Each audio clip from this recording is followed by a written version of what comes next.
Hi, it's Chris Titley, and on today's episode of Scoreboard, the podcast, I'm joined by Stirling Mortlock. Stirling, thank you so much for being part of the series. Mate, pleasure to be here. Stirling, 2025, we're sitting here on the 29th of April. How's it started for you? Where's it's not half the year, but certainly a quarter of the year. Where's it amazing. gone, mate? That's all I'll say. But I think being Australian Aussies, sort of, and where our business, we're at the cross section of sports, technology, and investment, and in particular in that sort of investment wealth world. There's no one really around until sort of mid to back end of February anyway, right? So for us, January was all about preparing and us doing internal stuff, and then from February onwards, it's all client facing and outward facing. And next thing, March is gone, and we're already through almost April. So it's been a hectic period of time for us. So we've only recently launched our first diversified sports tech fund. We're in market raising capital for that. We're still we've got 5 cornerstone sports technologies that we've been working with for a long period of time that are the cornerstones for that fund, and we're still looking at more other amazing sports technologies. So, and I've literally, part of an extension of that was I was over in America a couple of weeks ago at a sports investment and technology summit, rubbing shoulders with a lot of other former sporting celebs, and probably a lot more cred than yours truly, mate. Some of the American sports stars, they're pretty big. But it was really hectic week over there, but it was excellent. So it's been a really strong and busy start to the year for us. Before we start on your sporting prowess, I'm interested to know what's happening in the future of sport and business. And we've got things like AI, and we've got things like Netflix that are coming through in terms of streaming content, etc. The whole landscape's changing a bit. Yeah, it's very, very exciting. I think it's exciting in technology, full stop, but certainly in sports technology, it's really, really exciting because you alluded to, there's AI coming at everyone. And I guess if you're in a technology business, it's more how you're utilizing AI to create efficiencies and leverage and scale in what you're doing.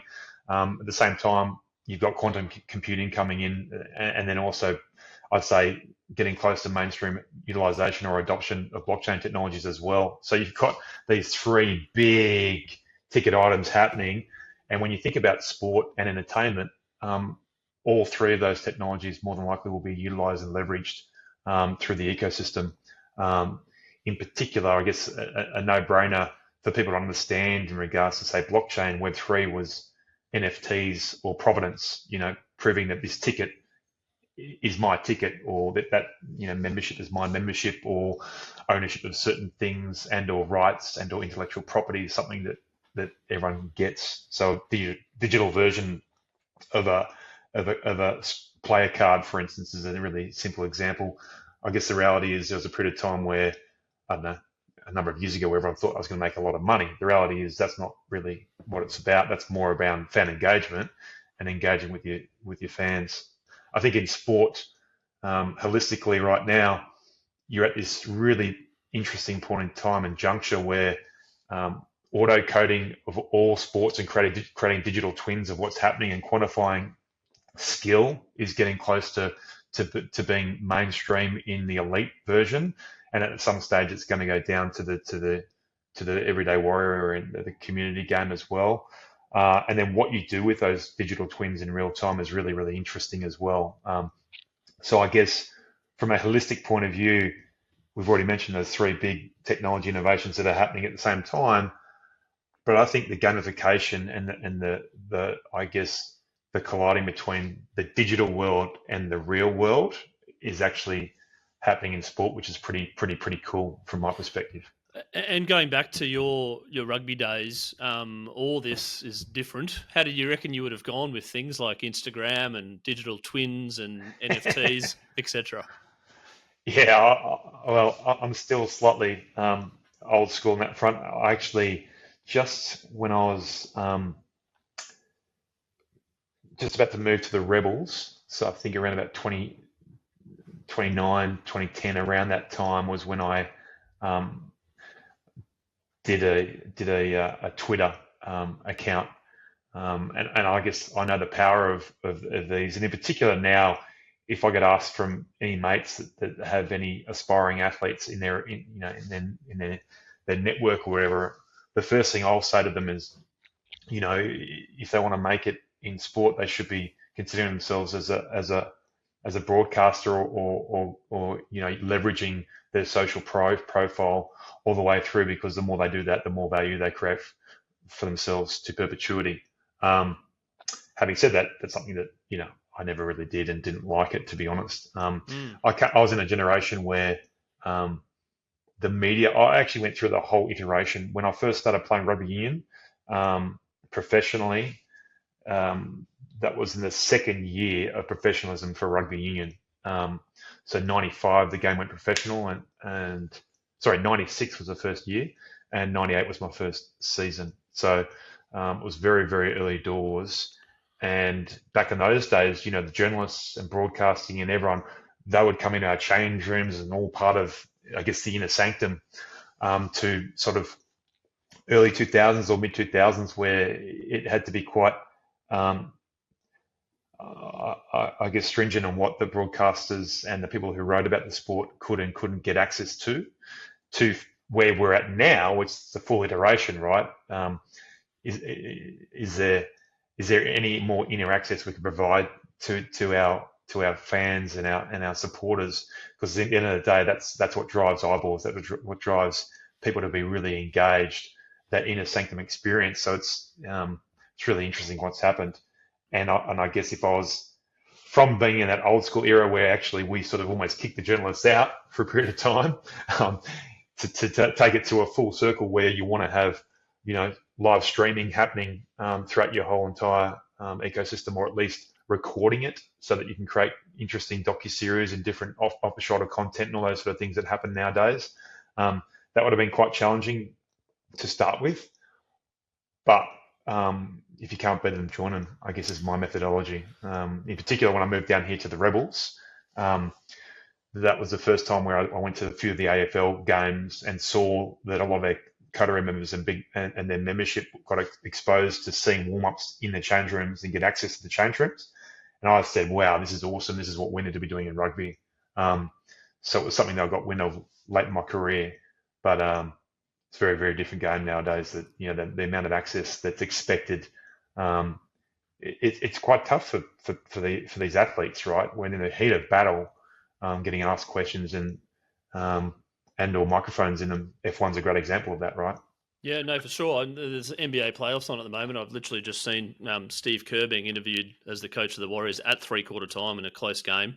What's he thinking? What's the strategy? And then they switch to the timeout of the other team, and you can hear what they're saying on the bench. It's like it's certainly come full circle, as you mentioned. I'm curious to know about your life as a rugby player, growing up knowing that it wasn't professional. Obviously, there must have been some element of enjoyment going, I want to potentially play for the Wallabies as a dream. But then going into the professional era, going, hold on, we're going to pay you to do this. How you found that sort of enjoyment level, whether that stayed through? Yeah, I think I was very lucky that I came through in the generation that I did. So, firstly, as I mentioned before, rugby was in its infancy of professionalism, and most of the players when I first came through, I got signed up when I was, I think, 19 or 20. So, and I was the first, I guess, generation of the new kids on the block that were signed. And I always played sport growing up. Rugby was something I always did. I started playing rugby when I was actually 4.5 years of age, but I played all sports. And I never really thought of making a living or being a professional rugby player. I just love doing it. And so for me, the honour and privilege to be getting paid to do something you loved, and in particular when you played for your country and representing your country, it's something that I held in just high regard, and it was just something that was a huge honour. So I ended up having a really long career for a player that had a lot of injuries. I played 15 seasons of rugby union, and loved every moment of it. I actually had to give the game away because my body sort of didn't allow me to play. The mind, you could ask anyone who played and traded with me. I was, yeah, ADHD type of person, non-stop, couldn't stop me from having fun and enjoying what it is to be an elite athlete. I loved every moment of it. So yeah, that was my career. When it comes to rugby, what is it, or was it, and is about rugby that you love particularly that you just wanted to keep coming back for more? Certainly, there's a physicality component to it. Like when kids are young and they play rugby, I mean, the first question I'll have if they're having any troubles with the contact or tackling or anything to do with the physicality is, do you like that? And if you don't, then maybe it's not the right sport for you because it is quite competitive. Like you've got to want that. Um, and then secondly, it is, there's a lot of team sports where it is all about the team dynamic. It's all about combinations. It's all about getting the best of each other and understanding everyone's strengths and weaknesses and leveraging them. But certainly from rugby as a sport, you've got lots of different body shapes and sizes, and what comes with that is different mindsets as well. Everyone, a halfback's mentality normally is very different from a fly half or your main caller of the team, and you need all these different personalities and the mental application and different mindsets in the team, as well as you need all the physical attributes in your team as well. And so in order to get the best out of this real diverse bunch of human beings, it really is an interesting sort of team sport that's sort of, there's a bit of chess to it, right? There's getting an understanding of where our strengths are, how do you leverage that, what are our weaknesses, how do we minimize those getting exposed, and then then it's in battle mode, and as I said, it's physical, right? So all those great plans can go to water if you don't physically turn up as well. So there's an element of battle mode that goes with that as well, which is really really cool. So I just loved all those components of it, and at the end of the day as well, um, playing test matches or the very elite version of the game, you're tested on a physical, mental, emotional basis, and your ability to get yourself and your teammates through that is pretty awesome. How did you go managing the mental side of things, and in an era where there probably wasn't as prominent in regards to the data around and the awareness of mental health? Yeah, so I think you get I was going to say indoctrinated, but that might not be the right word. But certainly, I was very lucky that I was part of the Brumbies in a really dominant era, and also Australian rugby in a dominant era. And so I did learn from some of the world's best on what it was to prepare at an elite level. And you learn that pretty quickly that to be close to world class, you've got to have world class preparation. And part of that is not just physically, it's mentally. A huge part of it. As you get older and mature a lot more, you realize that the big delta or the big differentiator at the higher up you go, it's actually that what's in between your ears. It's not the physicality. Um, and so for us, training mentally was more about mental skills, mental application.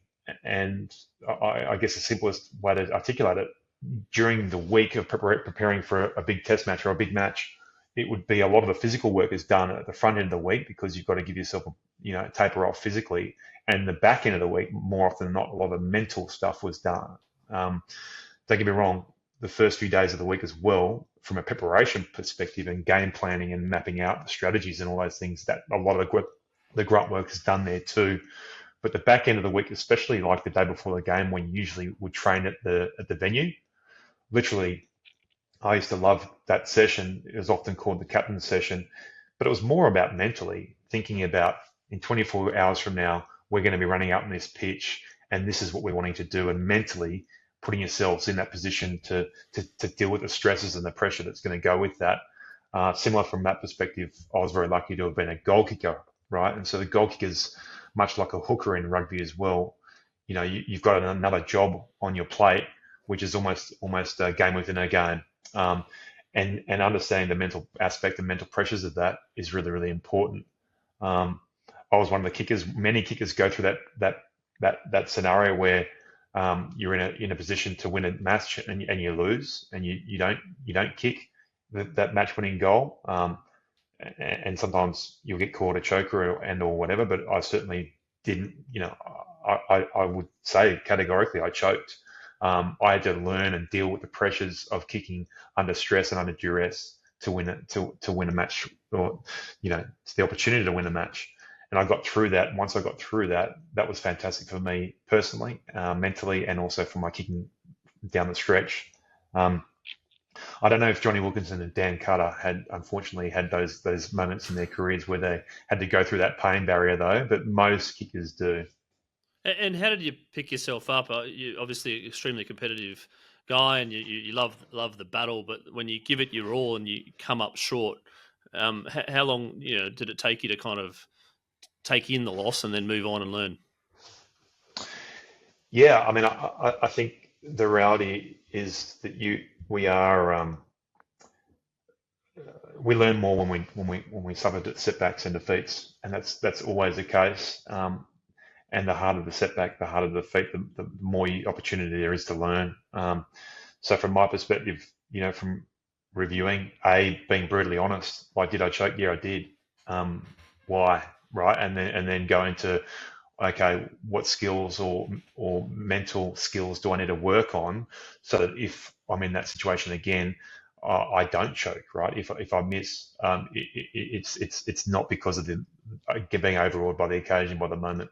Um, and so when you review it on a really sort of trying to be as black and white and objective as possible manner, then the outputs are some really clear focuses, and some points that you can action in training and also in game next time you're in that situation. And that's sort of how I dealt with it, to be honest. And that's sort of how I dealt with things my whole entire career. Um, to have a long career, it doesn't matter what professional sport or whatever it is. Um, the drive to be constantly better than where you were last week and day in, day out is what you need to be underpinning to continue to compete at that level. And getting through that moment was just another iteration or extension of that sort of methodology. As you progressed in your rugby career, you ended up becoming captain of the Wallabies and leading the team and leading as captain and captain of your state as well. Sorry, your team at the time. Where did the leadership thing come from? Was it organically through the playing professional rugby as more games you had and you learned the game a bit more, or from a young age where you thought, actually, I love this sort of strategy type of thing?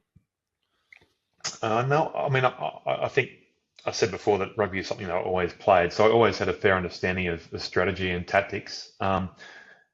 And I love training and I love preparing, and I actually that also transferred over to even watching footage and games of opponents and reviewing and previewing and all those sort of things. So, and probably coupled with that is, I mean, the reality is every single player is incredibly competitive, but certainly from my perspective, very, very, very competitive and absolutely hated losing. So if Still you to this couple, day? yeah, pretty much.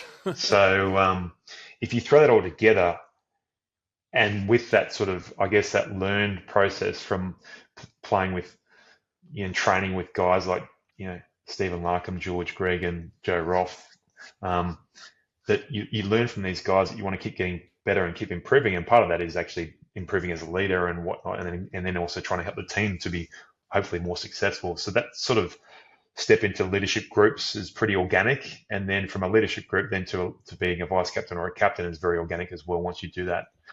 But for me, the underpinning driver was because I was so motivated to want to improve, so motivated to want to win, or absolutely freaking hated losing, right? So that's what led me to being involved with leadership. It wasn't, oh, I think I should be a captain and be a great captain and all these sort of things. It was a pretty natural, organic thing.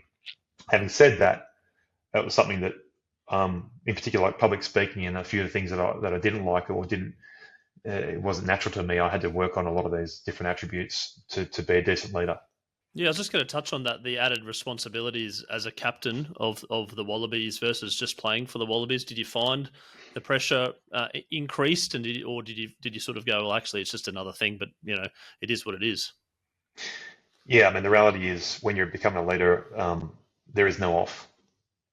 So, I mean, the reality is leadership is a 24/7 thing for everyone, but certainly when you're the skipper or in a leadership group or in a leadership capacity, every single thing that you do, every single thing that you say, um, resonates, and that's something that takes a lot of energy, lot of focus, and a lot of preparation, and probably mental and emotional energy too. So um, it's something that I mentioned before. Playing for your country is an honour, but certainly captaining is an honour as well, honour and privilege. But you do know that there's a lot more scrutiny that goes with that and pressure that goes with that, and you've got to be ready for that.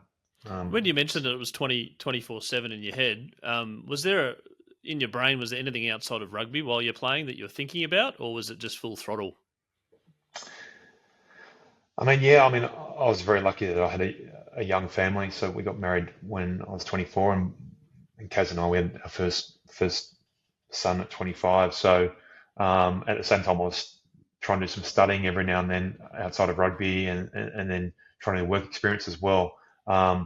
Because having balance is really, really critical to an athlete to performing well, and it's only just as important for your mental capacity as well. Um, so I tried to do as much focus on the rugby specific stuff and work at work, and when I came home to family, I was with my family and tried to switch off. Another thing that George Gregan, who was it's an amazing leader to learn from, he was one of the most professional, if not the most professional athlete that I ever came in contact with, and his big thing was switch on, switch off.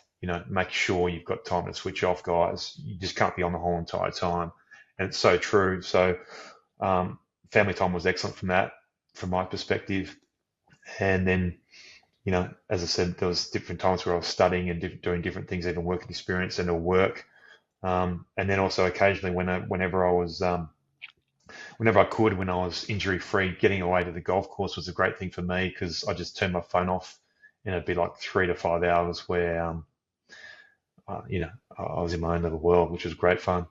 And you hit him okay? No, I'm not the best golfer. I sort of had a handicap of sort of 18. Um, we used to have a One a crew that hole. we That's not too bad. yeah we used to have a crew that we used to play with, and my most favourite saying to John Muggleton, who was part of that crew, one of our defensive coaches for a long period of time, a legend, was Muggo, do I get a shot in this hole?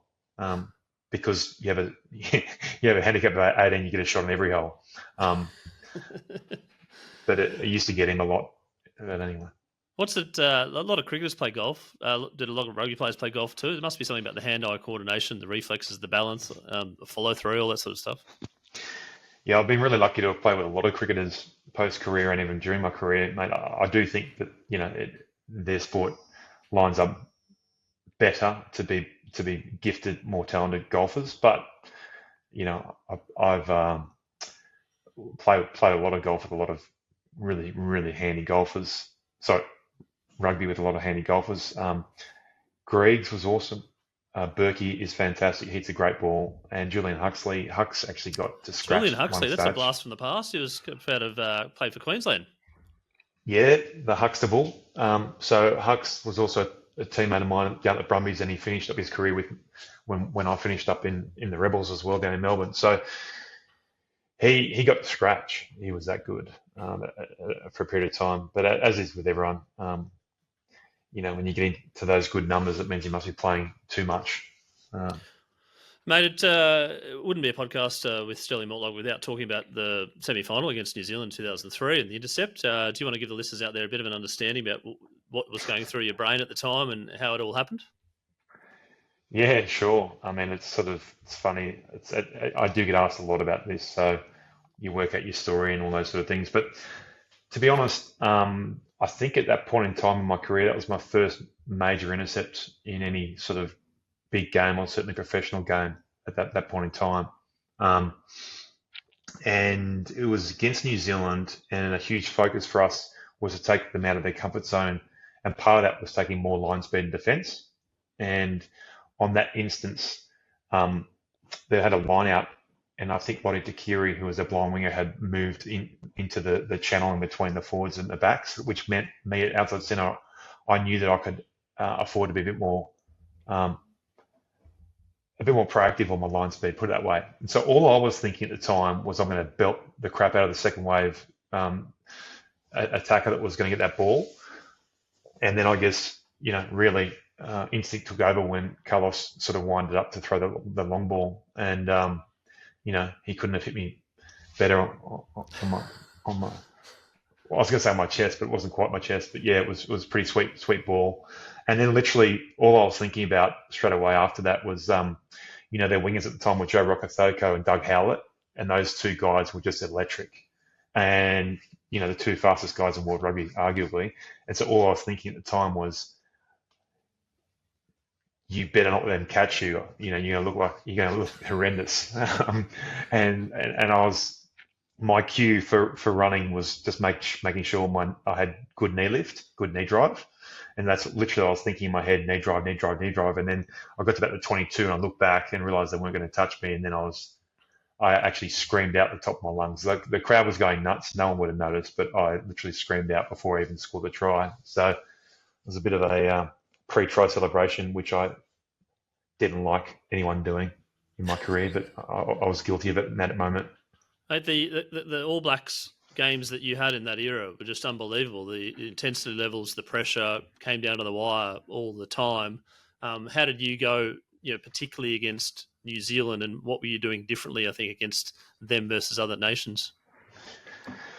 Oh, look, I think there was just a tremendous amount of respect for them, and we knew them really well because you played them in Super Rugby and Test matches a lot, for the Bledisloe Cup match. So that we knew that in order to beat New Zealand, you had to be absolutely on. You had to make sure you matched them physically and then challenge them mentally. And if you did that, you still need to be lucky to win. Like, you've got to put all that in place, all those foundations in place, and then execute. And it normally goes down to the wire and have confidence you can deliver on at the very end of the game.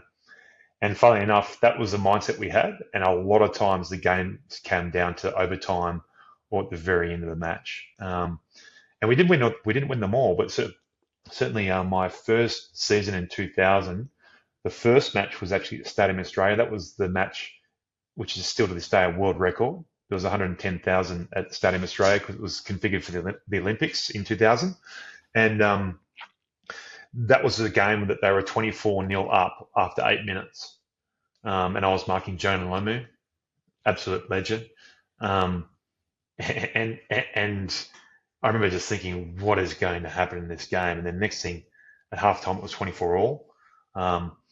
And at the very end of the game, Jeremy Paul scored a try which he thought might have been the match-winning try in the right-hand corner. And then Jonah scored in overtime. So that was my first ever game against New Zealand. And then the following match was over in Wellington. That was the one where I was off the pitch. I was meant to be the goal kicker. And we got a penalty at the very end of the game, and Johnny Ellis kicked the goal for us to win. And because there's only 2 matches and we had won, I think the year before, we retained the Bledisloe that year. So that was literally my first 2 matches against New Zealand were both decided at the very end of the game. Wow, I think around that time was the Tudaikefu try as well, somewhere amongst that. That was 2001. Yeah, 2001. The following year, my goodness, right? It just kept on going in terms of the battles, right? Yeah. Yeah, I was.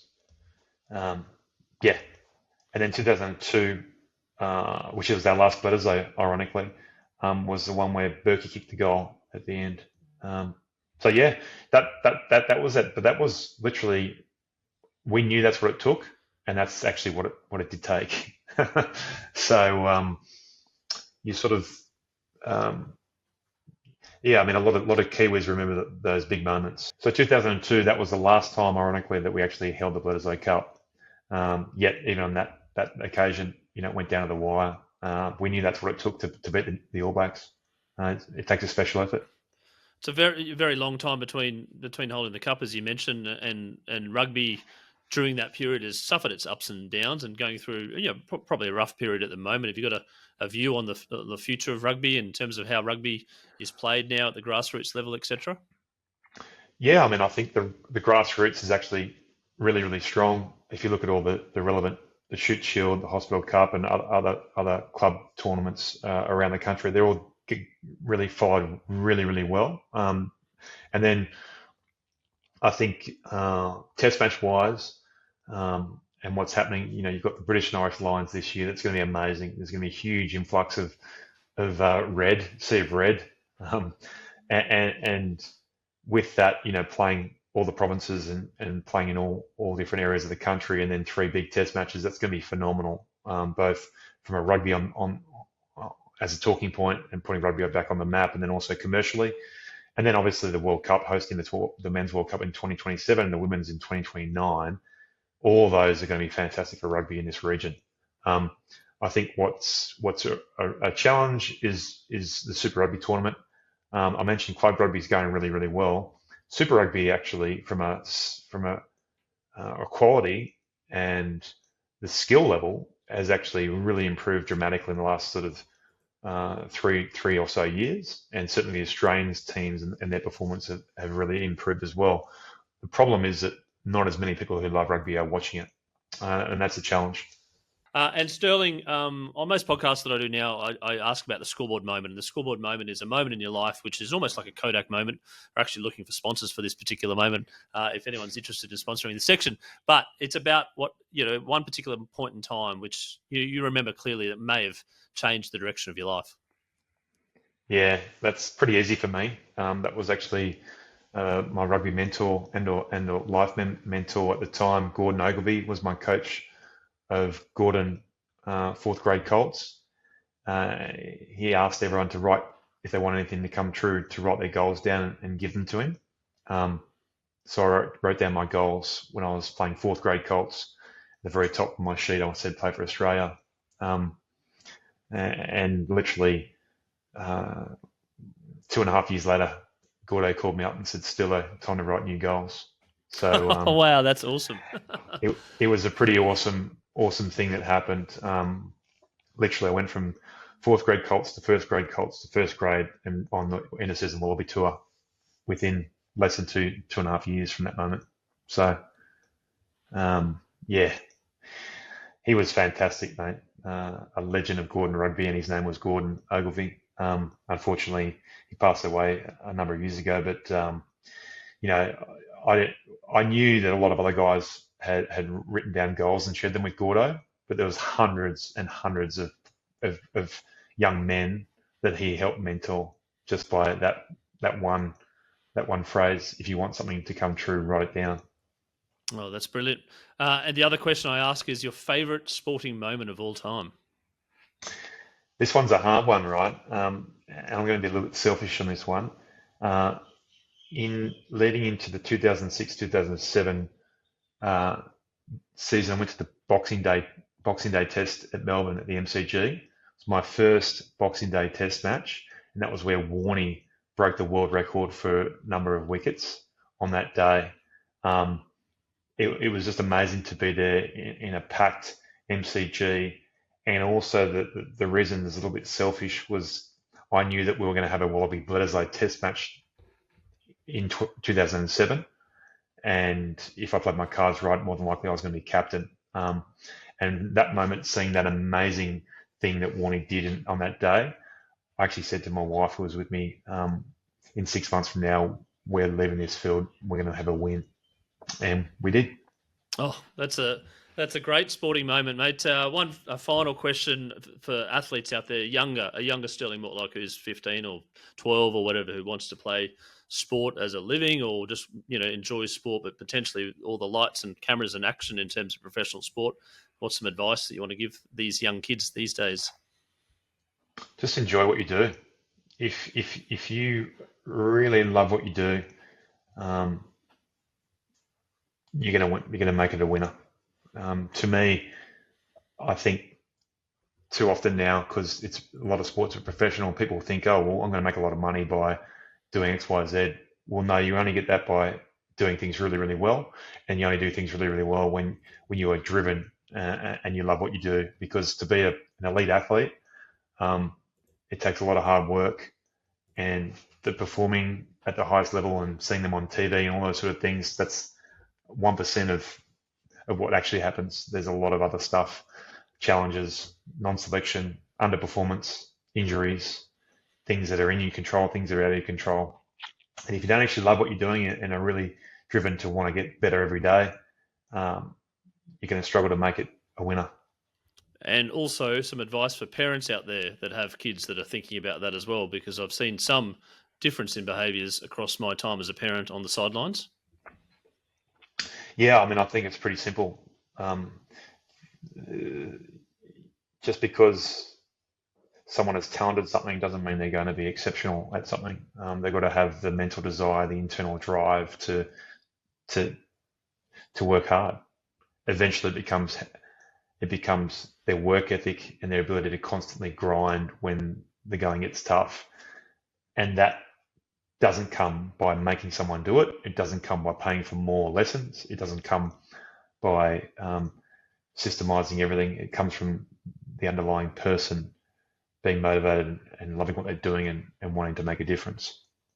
On that note, we're going to leave it there. Sterling Mortlock, thank you so much for being part of Scoreboard, the podcast, and talking about your life growing up and that the rise in terms of the professional era, some of the rugby highlights and lowlights, which comes with being an elite sports person, as well as captaining a country, and now moving on to XV Capital, where you're investing in sport and business and sports tech, which is certainly a thriving macro trend and will probably be a forever trend. So I wish you all the best with that. Congratulations on your career thus far, and looking forward to keeping in touch with you in the progress. Thanks, Chris. Thanks for having me, mate.